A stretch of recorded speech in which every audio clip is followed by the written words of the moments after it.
नमस्कार, भारत 24 देख रहे हैं आप और मैं हूं आपके साथ प्रीति नेगी। बात उत्तराखंड की करेंगे और सबसे पहले बड़ी खबर राजधानी देहरादून से मिल रही है, जहां पर सीएम पुष्कर सिंह धामी का आज ननूरखेड़ा दौरा है। आपको बता दें कि दोपहर 1 बजे सीएम पुष्कर सिंह धामी जाएंगे ननूरखेड़ा। होमगार्ड्स की रैतिक परेड कार्यक्रम में वो शामिल होंगे।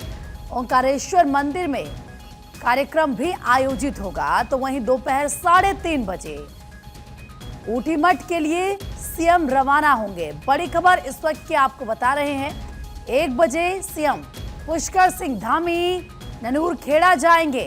होमगार्ड्स की रैतिक परेड कार्यक्रम में सीएम इस दौरान शामिल होंगे। ओंकारेश्वर मंदिर में कार्यक्रम आयोजित होना है। इसके बाद दोपहर 3:30 बजे ऊटीमठ के लिए रवाना होंगे सीएम। जरा बातचीत के लिए इस वक्त हमारे सहयोगी हरीश थपलियाल जुड़ चुके हैं लाइव हमारे साथ। हरीश, आज क्या क्या पूरा शेड्यूल रहने वाला है सीएम पुष्कर सिंह धामी का ननूरखेड़ा, क्योंकि वो जाएंगे वहां पर, क्या कुछ होने वाला है?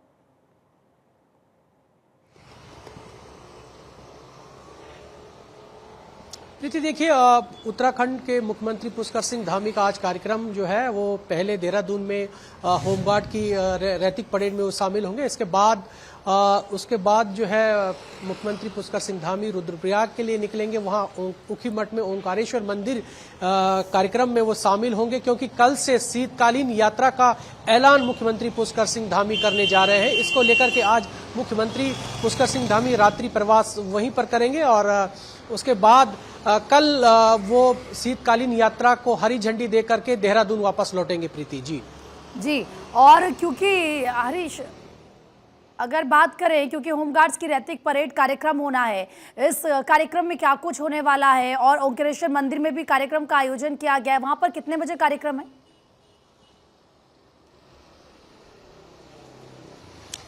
देखिए, होमगार्ड्स की जो रैतिक परेड है उसका निरीक्षण करने मुख्यमंत्री पुष्कर सिंह धामी करीब दोपहर 1 बजे वहां पहुंचेंगे और होमगार्डों की जो समस्याएं हैं उनको लेकर, क्योंकि होमगार्ड के लोगों ने पहले ही जो है मुख्यमंत्री पुष्कर सिंह धामी को अपनी समस्याएं बताई, तो इसको लेकर भी एक स्थलीय निरीक्षण मुख्यमंत्री पुष्कर सिंह धामी करेंगे। क्या कुछ उनके जीवन काल में जो है विसंगतियां हैं उनको लेकर भी मुख्यमंत्री पुष्कर सिंह धामी उनका फीडबैक लेंगे। और ये माना जा रहा है कि जो वेतनमान को लेकर के होमगार्ड्स मुख्यमंत्री को अवगत कराएंगे कि हमारा क्योंकि जो रूटीन पुलिस है उनकी भांति ही हम काम कर रहे हैं और पुलिस की भांति ही हमें वेतनमान दिया जाए, ये उनकी मांग है। और पुलिस में भी जो है उनका कोटा बढ़ाया जाए, ताकि वो एक पुलिस आरक्षी की तरह ही जो है सर्विस कर सके। और साथ ही साथ इसके बाद वो मुख्यमंत्री पुष्कर सिंह धामी ओंकारेश्वर मंदिर यानी कि रुद्रप्रयाग जिले के लिए देहरादून से रवाना होंगे। वहां पर वो शीतकालीन यात्रा के एक बड़ा संदेश देने के लिए वहां पहुंच रहे हैं।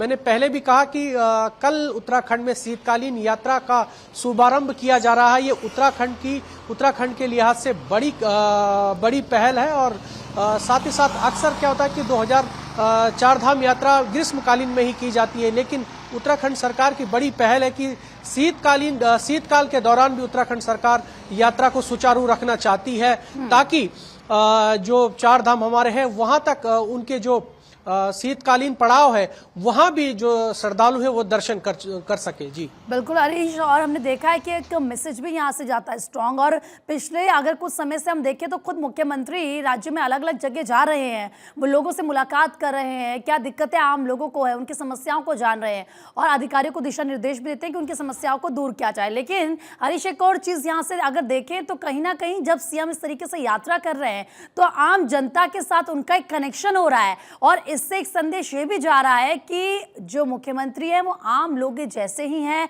आम लोगों के बीच में से ही हैं और उनके लिए ही हैं। बिल्कुल। केदारनाथ उपचुनाव में हमने देखा कि लगभग कोई भी ऐसा गांव नहीं रहा होगा जहां मुख्यमंत्री पुष्कर सिंह धामी नहीं गए। और यहां तक कि वो महिलाओं के बीच भी गए, युवाओं के बीच भी गए, जो छोटे बच्चे थे उनसे भी वो मिले। यानी कि उन्होंने एक बड़ा संदेश दिया। उन्होंने खुद महिलाओं से ये बात कही है मुख्यमंत्री पुष्कर सिंह धामी कि मैं भी एक आम परिवार का हूं, मेरे पिता भी फौज में थे और मैं एक फौजी का बेटा हूं और केदारनाथ के लिए जो भी विकास संभव होगा वो हमारी सरकार कर रही है। और करीब करीब 1000 करोड़ की योजनाओं की सौगात मुख्यमंत्री पुष्कर सिंह धामी ने रुद्रप्रयाग के लोगों को दी, केदारनाथ विधानसभा के लोगों को दी, कि यही वजह रही कि केदारनाथ के लोगों ने भारतीय जनता पार्टी को यानी धामी सरकार को अपना आशीर्वाद दिया। जी बिल्कुल हरीश, और देखिए क्योंकि 8 दिसंबर से, जैसे कि आप बता भी रहे थे कि कल से शीतकालीन चारधाम यात्रा शुरू होगी, ऐसे में सीएम पुष्कर सिंह धामी इस यात्रा की शुरुआत कर रहे हैं। गंगोत्री, यमुनोत्री, इसके अलावा बद्रीनाथ और केदार मंदिर में पूजा अर्चना भी होनी है। गद्दी स्थल पर चारों धामों के दर्शन भी श्रद्धालु उसके बाद कर सकेंगे। और हरीश, कहीं ना कहीं हमने देखा है कि जब इस तरीके से, अगर खासतौर पर सर्दी में हम बात करें, शीतकालीन की हम बात करें, गंगोत्री, यमुनोत्री, बद्री और केदार मंदिर में जब पूजा अर्चना होगी तो यहाँ से जो पर्यटक हैं उनको भी संदेश आता है। वो मैसेज जो दूर दूर से, ना सिर्फ हिंदुस्तान से बल्कि विदेशों से भी लोग यहाँ पर आते हैं दर्शन करने के लिए। प्रीति, देखिए, सरकार एक बड़ा मैसेज देना चाहती है कि जो यहाँ के देवभूमि के जो देवी देवता है, जो यहाँ विराजमान भगवान है, वो केवल ग्रीष्मकालीन में ही नहीं बल्कि शीतकाल में भी यहाँ विराजमान है। और यहाँ भी यहाँ पुण्य प्राप्त करने जो है उनके शीतकालीन पड़ाव में भी आ सकते हैं। इसी को लिहाज से यहाँ शीतकालीन यात्रा को शुरुआत की जा रही है। जिस तरह केदारनाथ धाम का जो डोली है वो ओंकारेश्वर मंदिर में विराजमान है और जिसकी पूजा अर्चना के लिए खुद सीएम पुष्कर सिंह धामी वहां पहुंच रहे हैं। लेकिन हरीश, एक बात बताइए, भगवान बद्रीविशाल हम देखते हैं कि कपाट बंद हो जाते हैं मंदिरों के।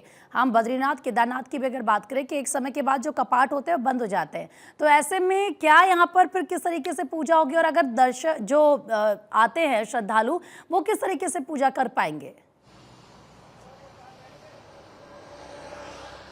प्रीति, देखिए, ये हमें समझना होगा कि केदार धाम में पूजा अर्चना नहीं होगी क्योंकि वहां ऑलरेडी कपाट बंद हो चुके हैं। 4 धाम है, गंगोत्री, यमुनोत्री, बद्री, केदार।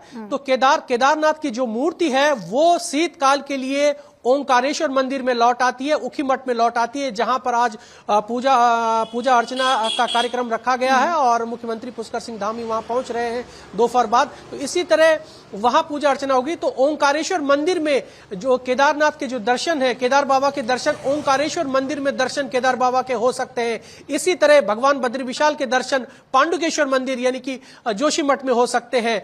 इसी तरह गंगोत्री के जो मां गंगा की जो उत्सव डोली है वो मुखवा गांव में मौजूद है, विराजमान है। तो मुखवा गांव में शीतकालीन यात्रा के लिए दर्शनार्थी आ सकते हैं। इसी तरह यमुनोत्री में जो मां यमुना की डोली है वो खरसाली गांव में विराजमान है। तो शीतकालीन यात्रा के दौरान सभी देव डोलियां अपने शीतकालीन पड़ाव में आ जाती है। तो सरकार का ये बड़ा संदेश है कि शीतकाल में भी श्रद्धालु, देश विदेश के श्रद्धालु यहाँ दर्शन कर सकते हैं। इसीलिए जो है सरकार ने ये फैसला लिया है कि शीतकाल के दौरान भी देश विदेश के श्रद्धालु यहाँ मौजूद रह सकते हैं। ये एक बड़ा संदेश है। इसको एक बड़ी जब सर्दी होती है, बर्फबारी होती है, तो जाहिर सी बात है फिर भी वहां पर जो टूरिज्म है वो कम ना हो। और क्योंकि श्रद्धालु तो आ रहे हैं लेकिन दूसरी तरफ उनको एज अ टूरिस्ट भी अगर देखा जाता है तो इससे राज्य के विकास में मदद मिलती है। वो लोग जो वहां पर कारोबार करते हैं उनको भी इससे सहूलियत होगी। आप मेरे साथ बने रहिए। इस बीच एक बड़ी खबर मिल रही है, अपने दर्शकों को बता दें। बीएल संतोष के देहरादून दौरे का दूसरा दिन आज है। निकाय चुनाव को लेकर अहम मीटिंग होनी है। बीजेपी कार्यकर्ताओं को अहम निर्देश दिए हैं। बीजेपी के राष्ट्रीय महामंत्री हैं बीएल संतोष, इस वक्त की बड़ी खबर आपको बता रहे हैं। और देहरादून दौरे का उनका दूसरा दिन है आज। ऐसे में निकाय चुनाव को लेकर अहम मीटिंग होगी। बीजेपी कार्यकर्ताओं को उनकी तरफ से कई अहम निर्देश दिए गए हैं। हरीश लगातार हमारे साथ बने हुए हैं। हरीश, बीएल संतोष के देहरादून दौरे का दूसरा दिन और इसी के साथ, क्योंकि जरा बताएं आज उनका क्या पूरा कार्यक्रम रहना है? आज भी निकाय चुनाव को लेकर अहम मीटिंग है।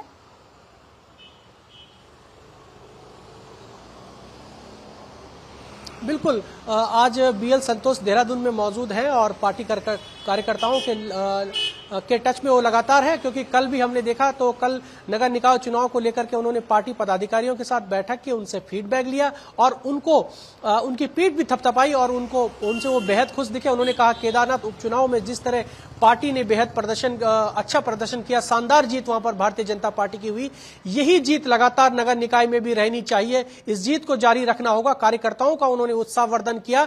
इसके बाद उन्होंने टोली कार्यकर्ताओं से भी मुलाकात की। इस दौरान उन्होंने जो उत्तराखंड धामी सरकार के कैबिनेट मंत्री हैं सभी से उन्होंने मुलाकात करी। सौरभ बोगना, गणेश जोशी, सुबोध उनियाल, तमाम ऐसे कैबिनेट मंत्री थे जिन्होंने जो है बीएल संतोष राष्ट्रीय महामंत्री से मुलाकात की। इसके बाद उन्होंने नगर निकाय चुनाव पर सभी कैबिनेट मंत्रियों से फीडबैक लिया। मुख्यमंत्री पुष्कर सिंह धामी से भी उन्होंने मुलाकात करी। तो नगर निकाय को चुनाव को लेकर के बीजेपी जुट गई है और केदारनाथ उपचुनाव ने बड़ी राहत यहाँ पर भारतीय जनता पार्टी को दी है, क्योंकि 3 चुनाव उत्तराखंड में उपचुनाव के हैं, जिसमें दो चुनाव में बीजेपी की हार हुई और केदारनाथ उपचुनाव के बाद जिस तरह बीजेपी की जीत हुई उसके बाद एक संजीवनी कह सकते हैं कि भारतीय जनता पार्टी को मिली। और इसके बाद यही बीएल संतोष ने पार्टी कार्यकर्ताओं को कहा कि ये जीत लगातार जारी रहनी चाहिए। साथ ही साथ उन्होंने बूथ मैनेजमेंट को लेकर भी टिप्स अपने कार्यकर्ताओं को दिए और ये कहा कि जब मैं नेक्स्ट टाइम यहाँ पर आऊंगा तो नगर निकाय में जीत को लेकर भी जो है आपको सभी को सम्मान किया जाएगा। जो बूथ कार्यकर्ता होंगे उनका सम्मान किया जाएगा, ये उन्होंने अपने बीजेपी के कार्यकर्ताओं से कहा। जी, और हरीश, यही खासियत है भारतीय जनता पार्टी की, वो बूथ लेवल पर काम करती है। चाहे कोई से भी चुनाव हो, हर चुनाव को बीजेपी बहुत ज्यादा सीरियसली लेती है। चाहे हम लोकसभा चुनाव की बात कर ले, चाहे हम विधानसभा चुनाव की बात कर ले, या फिर अब निकाय चुनाव को लेकर बात कर ले। और शायद इसीलिए बीजेपी ना सिर्फ एक तरफ बूथ लेवल पर काम करती है, कार्यकर्ताओं को, अपने जो उसके जमीनी स्तर पर जुड़े हुए लोग हैं उनको मोटिवेट करती है और उसकी बानगी एक बार फिर से देखने मिल भी रही है। बिल्कुल प्रीति, देखिए उत्तराखंड के जो प्रदेश अध्यक्ष हैं महेंद्र भट्ट, उन्होंने कहा कि भारतीय जनता पार्टी कोई भी इलेक्शन हो, चाहे वो पंचायत का इलेक्शन क्यों ना हो, हम बहुत गंभीरता से उसको लेते हैं, क्योंकि हमारे लिए एक सुशासन पब्लिक को देना हमारा यही लक्ष्य रहता है। हमारी सरकार का यही लक्ष्य है कि एक समाज को एक सुशासन दिया जाए, एक अच्छी सरकार दी जाए। इसके लिए हम किसी भी चुनाव को गंभीरता से लेते हैं और नगर निकाय चुनाव हमारे लिए एक प्रकार से सेमीफाइनल है, क्योंकि 2027 में उत्तराखंड में विधानसभा का चुनाव होना है। इसको लेकर भी एक रिहर्सल ये मानी जा रही है। और साथ ही साथ बूथ मैनेजमेंट को लेकर भी महेंद्र भट्ट कह चुके हैं कि बूथ मैनेजमेंट को पकड़ के रखना है और वहां जो मौजूद लोग हैं, जो ग्राउंड पर हमारा अंतिम व्यक्ति है, उस तक कैसे पहुंचा जाए। और हमारे पास बताने को बहुत कुछ है, हमारी सरकार के पास बताने को बहुत कुछ है, क्योंकि सरकार की ऐसी सैकड़ों योजनाएं चल रही है जिससे सीधा लाभ पब्लिक को मिल रहा है, आम लोगों को मिल रहा है। तो ये हमारे कार्यकर्ताओं को ये ध्यान में रखना होगा कि जो सरकार की ओर से जन कल्याणकारी योजनाएं चल रही है उनको लेकर के पब्लिक के बीच में जाना होगा कि कितना लाभ हमारी योजनाओं से मिल रहा है, हमारी सरकार की योजनाओं से मिल रहा है। तमाम ऐसी जन कल्याणकारी योजनाएं हैं। मैं आपको इस वक्त रोक रही हूँ, लेकिन सीधी तस्वीरें अपने दर्शकों को दिखाते हैं। विधानसभा पहुंच चुके हैं महाराष्ट्र के नए मुख्यमंत्री देवेंद्र फडणवीस और ये तस्वीरें आपकी टीवी स्क्रीन पर। अब क्योंकि महाराष्ट्र की सत्ता पर वो काबिज हो चुके हैं, मुख्यमंत्री एक बार फिर से वो राज्य के बने हैं, एक बड़ी जिम्मेदारी। और इस बड़ी जिम्मेदारी के साथ तस्वीरें हम सीधे आपको वहां के दिखा रहे हैं। विधानसभा वो पहुंचे, आगे भी पल पल के अपडेट देते रहेंगे। हरीश का भी बहुत बहुत शुक्रिया, वो हमारे साथ जुड़े हुए थे, तमाम अपडेट्स वो हमें दे रहे थे। अब आगे बढ़ते हैं। इस बीच एक बड़ी खबर मिल रही है, केंद्रीय मंत्री संजय सेठ से मांगी गई है रंगदारी। 50 लाख रुपए की रंगदारी उनसे मांगी गई है। मोबाइल पर मैसेज भेजकर उनको धमकी दी गई है। संजय सेठ ने दिल्ली पुलिस को इसकी जानकारी दी है। तो बड़ी खबर आपको बता रहे हैं, केंद्रीय मंत्री हैं संजय सेठ, जिनसे रंगदारी मांगी गई है। 50 लाख रुपए की रंगदारी उनसे मांगी गई है। मोबाइल पर एक मैसेज आता है, मैसेज में धमकी दी जाती है कि 50 लाख रुपए दीजिए। और अब संजय सेठ ने दिल्ली पुलिस को इसकी जानकारी दी है। पुलिस बताइए। हाँ, कल शाम को आया था, मैं दिल्ली में था और फिर वहीं पे पुलिस अधिकारियों को हमने कहा, डीसीपी अन्य अधिकारी आए थे, फिर डीजीपी झारखंड को हमने बता दिया पुलिस का काम है, हम अपना काम कर रहे हैं, पुलिस अपना काम करे। और चलिए, क्योंकि लगातार हम बात देवभूमि की कर रहे हैं, उत्तराखंड की कर रहे हैं, खबर उत्तराखंड के लक्सर से है। लक्सर पुलिस को बड़ी कामयाबी मिली है। पुलिस ने अंतर्राज्यीय चोर गिरोह के 2 सदस्यों को गिरफ्तार कर चोरी की कई वारदातों का खुलासा किया है। एसपी परमेंद्र डोभाल ने बताया कि इन शातिर चोरों ने पिछले दिनों लक्सर के रायसी और सुल्तानपुर इलाके में कई कारोबारी की दुकानों को निशाना बनाकर लाखों रुपए के सामान पर हाथ साफ कर दिया। दोनों के पास से इलेक्ट्रॉनिक सामानों के साथ जेवरात भी बरामद किए गए हैं। जांच में यह पता चला है कि इनके खिलाफ उत्तराखंड ही नहीं बल्कि यूपी के भी कई थानों में दर्जनों मुकदमे दर्ज हैं और अब यहां पर पुलिस को एक बड़ी कामयाबी हाथ लगी है। तो देखिए, ये वो दो शातिर चोर जिन्हें पुलिस ने पकड़ लिया है। कई वारदातें इनकी तरफ से की गई, इन्होंने वारदातों को अंजाम दिया, तो लक्सर पुलिस को यह बड़ी कामयाबी मिली है। शुक्रवार से 3 दिवसीय श्री सिद्ध बली बाबा का वार्षिक अनुष्ठान महोत्सव पूरे उत्साह के साथ मनाया जा रहा है और इस अवसर पर बाबा सिद्ध बली की भव्य शोभा यात्रा कोटद्वार शहर में निकाली गई, जिसमें विभिन्न प्रांतों की धार्मिक झांकियां आकर्षण का केंद्र रही हैं। महोत्सव का शुभारंभ उत्तराखंड विधानसभा अध्यक्ष ऋतु खंडूरी ने किया। तस्वीरें उस वक्त की आपको दिखा रहे हैं, आप देख सकते हैं किस तरीके से सिद्धबली की भव्य बाबा सिद्धबली की भव्य शोभा यात्रा कोटद्वार शहर में निकाली गई। उस वक्त की तस्वीरें। शुक्रवार से 3 दिवसीय श्री सिद्ध बली बाबा का वार्षिक अनुष्ठान महोत्सव पूरे उत्साह के साथ मनाया जा रहा है। और अब बात हरिद्वार की करेंगे। हरिद्वार में अवैध खनन के मुद्दे को लेकर मातृ सदन आश्रम और जिला प्रशासन आमने सामने है।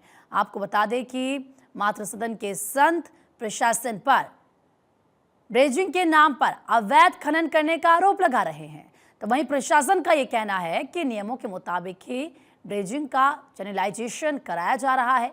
अवैध खनन का विरोध कर रहे संतों ने एडीएम, एसडीएम और खनन अधिकारी को कोर्ट के आदेशों का हवाला देते हुए तत्काल खनन रोकने की मांग की है।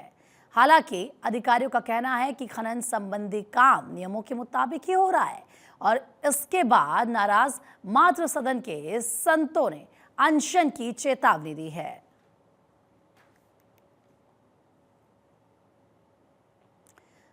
और अब खबर है एक और लक्सर से। दरअसल खानपुर थाना क्षेत्र के गिद्दावाली के कई ग्रामीणों ने ग्राम प्रधान पर दबंगई दिखाने और पुलिस पर प्रधान के साथ कार्रवाई न करने के गंभीर आरोप लगाए हैं। आपको बता दें कि गिद्दवाली के राजकुमार, घनश्याम, छोटेलाल सहित कई ग्रामीणों ने लक्सर तहसील मुख्यतः पहुंचकर ग्राम प्रधान और खानपुर पुलिस के खिलाफ प्रदर्शन भी किया और ये बताया कि किस तरीके से उनकी भूमि में खड़े पेड़ों को प्रधान ने जबरदस्ती कटवा दिया है या फिर काट दिया है और मजदूर छोटेलाल को मौके पर पीट दिया है। तो वहीं ग्रामीण राजकुमार ने बताया कि ग्राम प्रधान ने मुझे अपने घर से रास्ते में जाते समय कई बार मारपीट की, यह उनकी तरफ से जानकारी दी गई, जिसकी शिकायत पुलिस में भी कई बार कर चुके हैं, लेकिन अभी तक कोई भी एक्शन पुलिस की तरफ से नहीं लिया गया।